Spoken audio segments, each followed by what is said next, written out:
How to use the best features in Apple Notes. In this quick tutorial, I'll show you some easy features that make the Notes app much more useful on your iPhone. First, open the Notes app and tap the Compose button to create a new note. You can start by typing your text. To format it, tap the AA button and choose options like a heading, bold text, or a checklist. You can also add a checklist to keep track of tasks. Just tap the checklist button and start adding your items. Next, tap the Attachment button.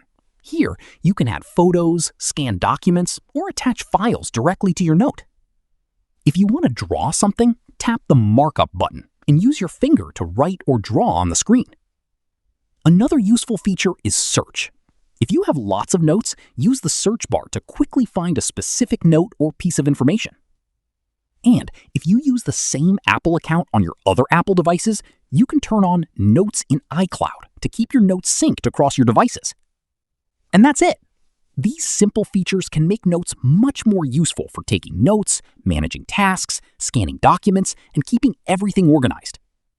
If this helps you out, make sure to like the video and subscribe for more quick iPhone tutorials. See you in the next one.